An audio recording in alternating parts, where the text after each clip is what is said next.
இந்த விழாவை சிறப்பிக்க வந்ததுக்காக எனக்கு நன்றிகள். படத்தை பற்றி சொல்லணும்னா, இது ஒரு காவியமாக தான் நான் பார்க்குறேன். எங்கள் குழு அனைவரும் இந்த படத்தை பார்த்துட்டோம். ரொம்ப சிறப்பாக வந்திருக்கு. மேடை பேச்சுக்காக சொல்லலை, ஒரு ஃபீல் குட் மூவி. உலகத்தில் இருக்கிற ஒவ்வொரு தமிழர்களும் கண்டிப்பாக பார்க்கணும்னு நான் இப்போது ரிக்வெஸ்ட் பண்ணிக்கிறேன். ஏன்னா அப்படிப்பட்ட ஒரு மெசேஜ் திருவள்ளுவர் நம்ம கேள்விப்பட்டிருக்கோம், புத்தகத்தில் படிச்சிருக்கோம். அவர் என்ன பண்ணியிருப்பாரு, அவர் எப்படி வாழ்ந்திருப்பாரு, அந்த சூழ்நிலைகள் எப்படி இருக்கும், இதெல்லாம் கற்பனையாக இருந்தது. படம் பார்க்கும்போது எனக்கு ரொம்ப வியப்பாக இருந்தது. ஏன்னா கதை ஃபுல்லாக தெரியாது, என்னோட கேரக்டரைசேஷன் மட்டும் தான் தெரியும். பட் படமாக பார்க்கும்போது ரொம்ப இன்ட்ரெஸ்டிங்காக இருக்குது. நீங்கள் அனைவரும் படத்தை பார்க்கணும், தியேட்டருக்கு வரணும். தமிழர்கள் மட்டும் இல்லாமல் உலகத்தில் திருவள்ளுவரும் தெரிஞ்ச அனைவருமே இந்த படத்தை முழுமையாக பார்க்கணும். என்னோட தாழ்மையான வேண்டுகோள். பத்திரிகை நண்பர்கள், ஊடக நண்பர்கள் அனைவருக்கும் நன்றி. இந்த படத்தை கொண்டு போய் மக்கள்கிட்ட சேருங்க, சினிமா விரும்பிகளுக்கு சேருங்க. So that's all about it. Thank you so much. Guna Babu and எங்களோட டீமில் உழைச்ச எல்லாத்துக்கும் நன்றி. உதயகுமார் அண்ணா, ஜெயராஜ் அண்ணா, மகேஷ் அண்ணா and Edwin sir, editor Vinod, முக்கியமாக இளையராஜா சார். என்னுடைய வாழ்க்கையில் முதல் படம் ஹீரோன்னு சொல்றத ஒரு ஹீரோ படம் பார்த்தீங்கன்னா தெரியும். இளையராஜா மியூசிக்ல பண்ணுறதுன்றது ஒரு அபூர்வமான விஷயம். எனக்கு அமைஞ்சது. ரொம்ப நன்றி சார். சார் சீரியஸ் ரொம்ப thanks sir. Thank you so much.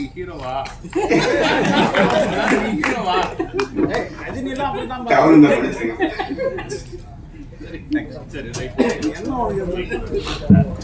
Thank you sir, thank you so much and வாழ்த்துக்கள். அடுத்ததா இங்க பேச போறவங்க இது வரைக்கும் இந்த கதாபாத்திரத்துல நம்ம பார்த்ததே இல்ல. புத்தகங்களை தான் நம்ம படிச்சிருக்கோம், புலவர் பெருந்தரை சாத்தனார் அப்படின்ட்டு. இவர் இந்த கதாபாத்திரத்துல எப்படி நடிச்சிருப்பாரு அப்படின்ட்டு கொஞ்சம் மலைப்பாவே இருக்கு. ஏன்னா நம்ம விஷுவலியா அவரை பார்க்கலன்னும் போது கொஞ்சம் சஸ்பென்ஸா தான் இருக்கு. வாங்க கொட்டாச்சி சார், பல கதாபாத்திரங்களை அவரை பார்த்தாச்சு, படத்துக்காக நம்ம வெயிட் பண்ணுவோம் அப்படின்னு நினைக்கிறேன். ஒரு சில வார்த்தைகள் பேசுமாறு கொட்டாச்சி அவர்களை அழைக்கிறோம்.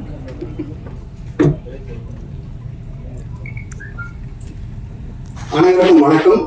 மேடையில் வந்திருக்கும் பெரியவர்களுக்கும் பத்திரிகை நண்பர்களுக்கும் கொட்டாட்சியோட பணிவான வணக்கம்.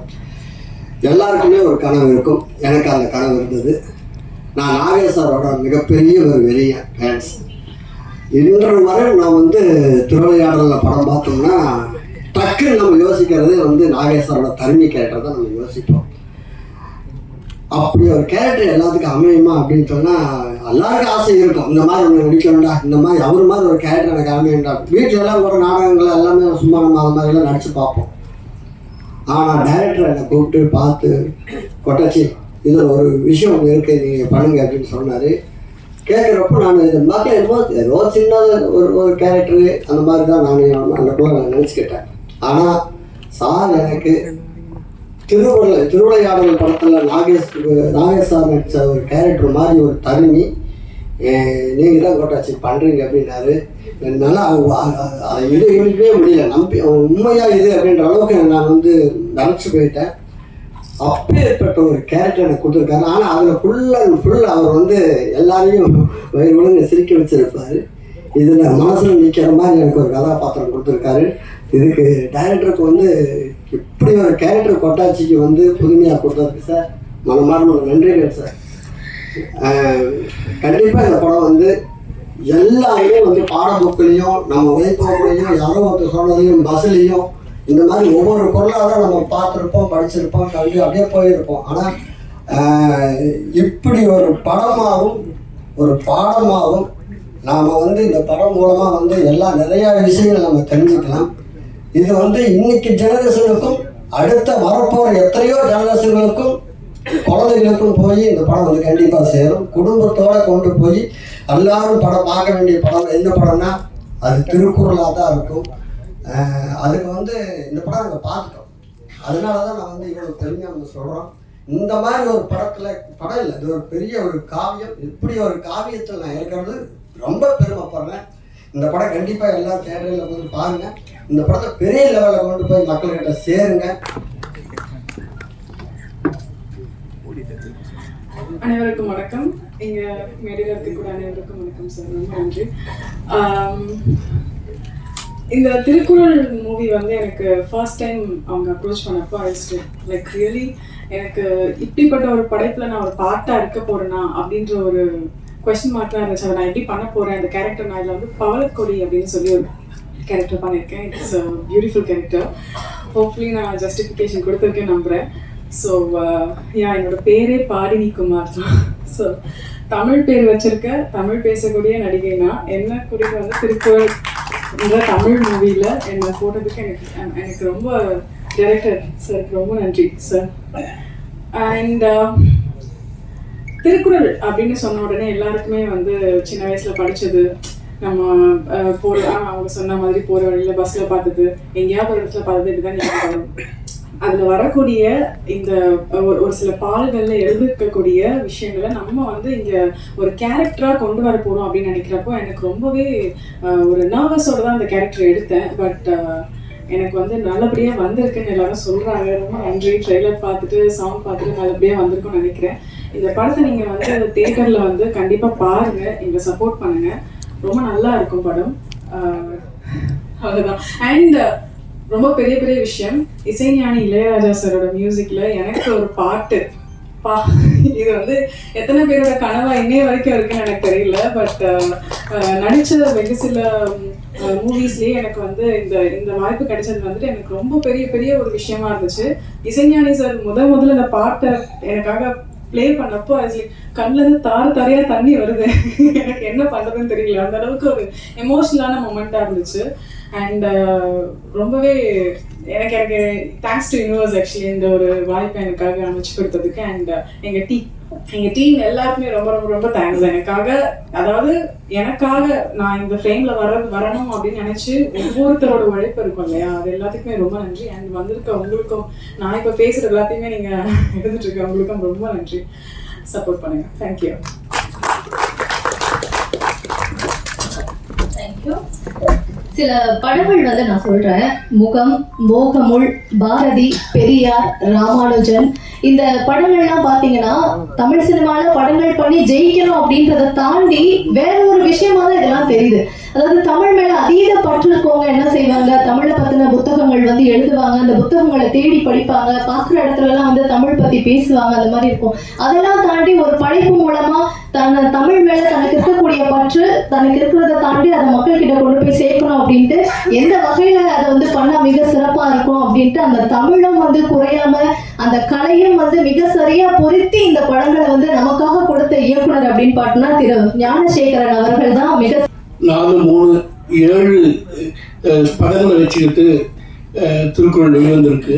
அதை வச்சுக்கிட்டு வந்து அது எப்படியான ஒரு உலகத்தை வந்து அது சிருஷ்டி பண்ணுதுன்னு சொல்லிட்டு யோசிச்சு அந்த ஒரு விஷுவலைசேஷன் பண்ணுறதுன்றது மிகப்பெரிய சவால்.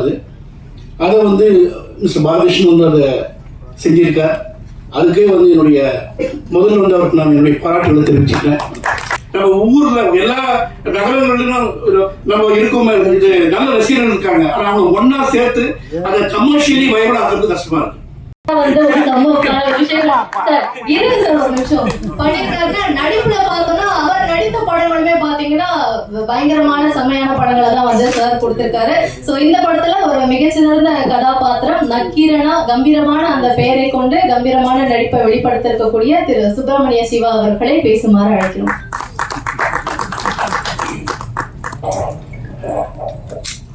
அன்பாலான அனைவருக்கும் வணக்கம். இசைஞானி இளையராஜாவுடைய இசை பாடல்களில் பாலகிருஷ்ணன் சார் இயக்கத்தில் திருக்குறள் திருவள்ளுவரோடு ஒரு பயணம், இந்த பயணத்தில் கலந்து கொண்டு இருக்கின்ற உங்கள் அனைவருக்கும் நன்றியும் அன்பும். என்னை பற்றி இவங்க சொன்னாங்க, திரு ஞான ராஜசேகரனும் பாலகிருஷ்ணன் சாரும் அண்ணன் திருமாவும் பிஜேபி இருக்கிற இடத்தில் நம்மளெல்லாம் பேசுறதுக்கு நம்மளாம் ஒரு துரும்பு தூசி. அதை நான் பதிவு பண்ணிக்கிறேன். ஏனென்றால் இந்த உலகத்தினுடைய உழைப்பு எப்படி மிகப்பெரிய ராஜ்யமாக நீங்க ஆக்க முடியுன்றதுக்கு எடுத்துக்காட்டி பிஜேபி குரூப். அந்த அவங்களுடைய வரலாறை ஒவ்வொருத்தரும் படிச்சுட்டாலே நீங்க வாழ்க்கையில் எந்த இடத்தில் எப்படி முன்னேறணும்ன்றத நீங்க கண்டுபிடிச்சிடுவோம். இன்னைக்கு இருக்கிற ஒரு ரேடியோ, ஒரு டிவி தெருவா போய் வித்து இன்னைக்கு வந்து ஷோரூமா இன்னைக்கு யாரெல்லாம் வச்சிருக்காங்களோ அவங்களுக்கெல்லாம் முன்னோடி அவங்க தான். அவர் திருவள்ளுவருடைய சிலையை உலகம் பூரா வைக்கிறாருன்றதை நம்ம வாழ்க்கையில ஏதாவது ஒண்ணு வைக்க முடியுமா? அப்படி ஒரு மாமனிதர் இருக்கிற இடம் அது. அதே மாதிரி இன்றைக்கு இருக்கின்ற அரசியல் தலைவர்களில் மிகச்சிறந்த தலைவரும் மிக வலிமையான தலைவரும் எல்லாருக்குமான தலைவருமாக இருக்கின்றவர் அண்ணன் திருமாவளவன். அவர் இருக்கிற இன்னும் நான்லாம் 99ல தஞ்சாவூர்ல பூச்சி மருந்து ரெப்பா ஒர்க் பண்ணிட்டு இருப்பேன். வில்லேஜா போய் விவசாயிகளுக்கு மருந்து எழுதி கொடுக்குறது, அவங்க வயலை பார்க்கறது, அதில் பூச்சி விழுந்துருக்கும், குருத்து பூச்சி, அடுத்தது வந்து இலை சுருட்டு புழு அல்லது பருத்தியில் வந்து நிறைய பூச்சி வரும். இந்த மாதிரி எல்லாம் விவசாயிகள் எழுதி கொடுப்பாங்க. ஒவ்வொரு வில்லேஜ்லையும் அத்திமீறி அடங்கப்படும் இந்த மாதிரி எழுதி அண்ணா தான் எழுதுங்க. நான் சொல்றது 97, 98, 99. நான் வந்து மிரளுவேன். ஒவ்வொரு வில்லேஜ்லையும் அது இருக்குங்க. இப்படி எப்படி போய் அங்க இளைஞர்கள் மத்தியில வில்லேஜ்ல ரீச் ஆனாருன்னு எனக்கு மிகப்பெரிய ஆச்சரியமா இருக்கும். அப்படி ஒரு தலைவர் இருக்கிற இடம் அது. அதே மாதிரி பாலகிருஷ்ணன் சார், நான் வந்து என்னன்னு கேட்டீங்கன்னா ஒரு உளவுத்துறை அதிகாரி தான் சொல்லுவேன். சார், நீங்க இயக்குனராக இருக்கிறதுங்கிறது மறைமுகமா ஏதோ ஒரு வேலை இங்க செஞ்சுக்கிட்டு இருக்க கூடாது அப்படின்னு இருக்கீங்க இங்க. ஆனா நீங்க எந்த உளவுத்துறைக்கு அதிகாரி? நீங்க அது வந்து ரஷ்ய உளவுத்துறையா, ராவா அல்லது மொசாடா அப்படின்னு கேட்டுக்கிட்டே இருப்பாங்க. ஏன்னா எனக்கு அவரை பார்த்த ஒரு இயக்குனருக்கான எதுவுமே இருக்காது. மிகச்சிறந்த ஒரு பண்பாளருக்கான ஒரு இதுவாக தான் இருக்கும். எதுவுமே வந்து அதாவது நிறைவுடன் தளம்பாது நடுக்கடல் வந்து அலையடிக்காத மாதிரியே இருப்பாரு. அது எல்லாருக்கும் இடம் தருகின்ற மாபெரும் மனிதர் அவர்.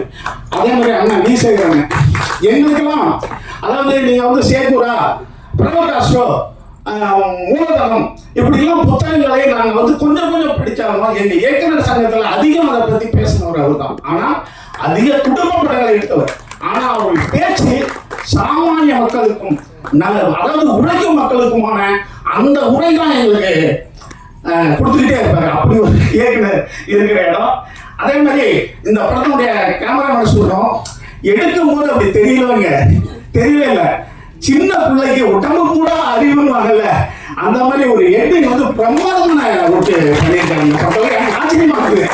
ஏன்னா எடுக்கும் போதே ரெடி எடுத்துறாரு. ஆனா இதை பார்க்கும்போது அது டிஏயா இருக்கட்டும், டெக்னிக்கல் ஒர்க்கா இருக்கட்டும், பிரமாதமா இருக்கு. குறிப்பா இவர் வந்து தமிழ் சினிமாவுடைய மிகப்பெரிய இயக்குனர் வந்துருவாரு. ஏன்னா எவன் ஒருவன் பெண்களை அழகா காட்டணும் மிகப்பெரிய கேமரா. இதுல நடிச்சிருக்கிற பெண்களுக்கு தான் என்னுடைய மனமார்ந்த நன்றி வணக்கங்க. ஏன்னா இந்த ஜாக்கெட் இல்லாம நடிக்கிறது இருக்குல்ல, ஐயோ கிடையவே கூட வராது. நாங்க இப்ப போய் மதுரை ராமநாதபுரம் தேனிலாம் போயிட்டோம். இந்த கிழவிங்க 50 வயசு 60 வயசு கிழவிங்க வரும்ல, 60 வயசு கிழவி, அம்மா நீங்களாம் அந்த காலத்து பெண்கள்மா ஜாக்கெட் இல்லாம ஐயோ நான் வர மாட்டாங்க. ஆனா இந்த படத்துல அத்தனை பேரும் அந்த கேரக்டர் உணர்ந்து அந்த கேரக்டருக்கு நம்ம இப்ப இருக்கணும்னு நினைச்சு அது வந்து நடிச்சது இருக்குல்ல, அவங்களுக்கு அந்த தமிழ் சினிமா ரொம்ப கடமைப்பட்டிருக்கும். ரொம்ப அதாவது ஒரு பெண் வந்து சீரியஸ்ல அவங்க விருப்பப்பட்டு போவாங்க, கம்மியான உடை கூட போட்டு போவாங்க. நம்ம சொன்னா கேட்க மாட்டேன். அதுவும் சினிமாவில் ரொம்ப அவங்க ஒரு 50 பேர் நிற்போம் இல்லையா, அப்ப அந்த உடை அவங்களுக்கு ரொம்ப பார்த்துக்கிட்டே இருப்போம் இல்லையா, அதுக்காக நினைக்கிறேன். பட் நீங்கள்லாம் மனப்பூர்வமா நடிச்சிருக்கீங்க, என்னுடைய அன்பான வாழ்த்துக்கள். அப்புறம் குறிப்பா இதுல இசை வந்து ரொம்ப அருமையா இருக்கு. ராஜா அவரை பத்தி சொல்ல வேண்டியதில்லை, இசைஞானி பத்தி. இந்த படத்துலையும் அதாவது இளையராஜா மட்டும்தாங்க பெரிய படத்துக்கு இசை அமைச்சவர், சின்ன படங்களுக்கு இசை அமைச்சர். இன்னைக்கு இருக்கிற பெரிய எந்த இசை அமைப்பாளரும் சின்ன படங்களுக்கு பண்ண மாட்டாங்க. ஏன்னே நம்மளுக்கு புரிய மாட்டுது. ஆனா இசைஞானி மட்டும்தான் அந்த காலத்துல இருந்து இந்த காலம் வரைக்கும் அது பெரிய படமானாலும் சரி சின்ன படம் அதுக்காக கையெழுத்து கும்பிடலாம். தமிழ் சினிமா வந்து 30 வருஷம் அவராலே வாழ்ந்தது. ஏன்னா அவருக்கும் என்னுடைய மனமார்ந்த நன்றிகள். அடுத்தது வேற யாரையாவது விட்டானா இல்ல, இந்த வேலையில் இவங்கெல்லாம் இருக்கும்போது நானும் இருந்தது எனக்கு பெருமையா இருக்கு. இன்னொன்னு இதுல நக்கீரன்னா ஒரு சின்ன கேரக்டர் தான். நக்கீரன்ற கேரக்டர் பெருசு, ஆனா இதெல்லாம் சின்னதான் பண்ணியிருக்கேன். ஏன்னா பாலகிருஷ்ணன் சார் மட்டும் கிடையாது, நக்கீரன் வந்து கடலை பார்த்து கேள்வி கேட்பான். ஏன்னா திருக்குறள் ஒரு அறமான இப்ப தொல்காப்பியம் இருக்குன்னு வைங்க, தொல்காப்பியத்தினுடைய முதல் இது இன்பம், அதுக்கு பிறகுதான் அறம், அதுக்கு பிறகு அந்த திருக்குறள் தான் அறத்தை முதல்ல வைக்கிறான். அவன் ஆத்திச்சூடி அறிஞ்சே விரும்புகிறான். ஆத்திச்சூடி என்பது என்ன, சிறுவர்களுக்கும் இளைஞர்களுக்கும் நற்பண்புகளை சொல்வது ஆத்திச்சூடி. அதனுடைய முதலே அறம் செய்ய விரும்புகிறார்கள். அப்ப அதற்கான நூல் இது. இப்ப என்ன இருக்காங்க திருமணம் இருக்காங்க, அவர் வந்து ஒரு ஹீரோ ஆயிருக்குங்க. ஒரு சில வருடங்களுக்கு முன்னாடி இவரை வச்சு சீல் ஷூட் பண்றாங்க. உங்களுக்கெல்லாம் ஞாபகம் இருக்காதுல, கொஞ்சம் சீனியர் பத்திரிகையாளே தெரியும். சீல் ஷூட் பண்ணோம்னா இப்ப நம்ம என்ன நினைப்போம், விஜயகாந்த் மாதிரி இன்னொரு ஹீரோ வந்துட்டாரு, முரளிக்கு அந்த மாதிரி ஒரு ஹீரோ வந்துட்டாரு, ஒரு ஒரு மனுஷால ஒரு ஹீரோ வந்தாருன்னு நம்ம நினைப்போம். அவர் அரசியலே பயங்கர விஷயம் இல்லை. சீல் ஷூட் நடக்குதுன்னாங்க. சரி, அந்த சில்லன்ஸ் அதை பார்த்தேன் நானு. சரி, இன்னொரு ஹீரோ வரப்போறாருன்னா அவருடைய அரசியல் அந்த இடவிடாத பணியில ஒரு தமிழ் சினிமாவுக்கு ஒரு சிறந்த ஹீரோ நம்மளுக்கு கிடைக்காம போயிட்டாருன்றதுதான் நம்மளுக்கு இது. பட் இந்த மாதிரி இப்ப சின்ன இந்த மாதிரியான இசை விளையாட்டு விழாக்கெல்லாம் அண்ணன் வர்றது ரொம்ப பெருமையா இருக்கு. உங்கள் அனைவருக்கும் நன்றி. யாராவது விட்டு இருந்தாங்கன்னா மன்னிச்சுக்கணும். கொட்டாச்சி மிகச்சிறந்த ஒரு கலைஞர். இதுல திருவள்ளுவர் நடிச்சிருக்காரு, ரொம்ப அருமையா நடிச்சிருக்காரு. யாராவது அதே மாதிரி இதுக்கு ஃபண்ட் பண்ணுவாங்க, இந்த மாதிரி படங்களுக்கு உதவி பண்றது இருக்கு இல்லையா, அதுதான் வையத்தில் வாழ்வாங்க வாழவும் நானூறையும் தெய்வத்தில் வைக்கப்படும். அந்த வாழ்வாங்கன்றது என்ன தெரியுமா, நீங்க அறம் உள்ளவர்களுக்கு சிறந்ததுக்கு உதவி செய்யறது தான். அப்படி செஞ்சு வாழ்ந்துட்டீங்கன்னா நீங்க கடவுள்கிட்ட போய் கடவுள் மாதிரி வாழலாம். நன்றி, வணக்கம். இந்த உரைய ஒரு குரலோட ஆரம்பிக்கணும்னு ஆசைப்படுறேன். இடும்பைக்கு இடும்பை படுப்பர், இடும்பைக்கு இடும்பை படாதவர். நம்ம வாழ்க்கையில ஒரு செயலை செய்யறதுக்கு முன்னாடி இடையில நிறைய துன்பங்கள் வரும். அந்த துன்பத்தை கண்டு நம்ம துன்பப்படக்கூடாது. அந்த துன்பத்துக்கே நம்ம துன்பத்தை கொடுத்துடணும் வள்ளுவர் எழுதியிருக்காரு. எவ்வளவுதான் தடைகள் வந்தாலும் அதை உடைச்சு நம்ம முன்னேறி போயிட்டே இருக்கணும். அப்படி ஒரு முன்னேற்றமா தான் இந்த படத்தை பாக்குறேன். திருக்குறள் இது என்னுடைய முதல் படம். என்னோட கெரியர்லயே ரொம்ப ரொம்ப முக்கியமான ஒரு படம். எல்லாருக்கும் வாசிகையை பிடிக்கும் நம்புறேன். என்ன வாசிகையா தேர்ந்தெடுத்த டைரக்டர் பாலகிருஷ்ணன் சாருக்கு நன்றி சொல்லிக்கிறேன். திரைக்கதை எழுத்தாளர் ஜெயராஜ் சார் அவர்கள், அவர் எழுதிய எழுத்துக்கு அதுல நானும் அவர் கொடுத்திருக்கேன். நானும் ஒரு சின்ன பங்கா இருக்கேன் நினைக்கும் போது ரொம்ப ரொம்ப சந்தோஷமா இருக்கு. இசைஞானி இளையராஜா சார் அவர்கள், சின்ன வயசுல இருந்து அவரோட பாட்டை கேட்டு வளர்ந்தனா இன்னைக்கு அவரோட மியூசிக்ல என்னுடைய முதல் படம் ரிலீஸ் ஆகிறது. It was a dream come true moment. Thank you so much for giving me Mullai Vasam song. It is very close to my heart. Thank you so much for this wonderful opportunity. And cameraman sir பத்தி சொல்லி ஆகணும். என்ன மட்டும் இல்ல, எல்லா ஆர்டிஸ்டுமே ரொம்ப அழகா காமிச்சிருக்காரு. Thank you Erwin Sahai sir அவர்கள் மற்றும் assistant directors, associate director, art director, costume designer, cameraman team, lighting team, technicians, executive producer, the whole production and க்ரூக்கு நன்றி சொல்ல கடமைப்பட்டிருக்கேன். இந்த ஃபிலிமுக்காக உழைப்பு போட்ட அத்தனை பேருக்குமே நன்றி.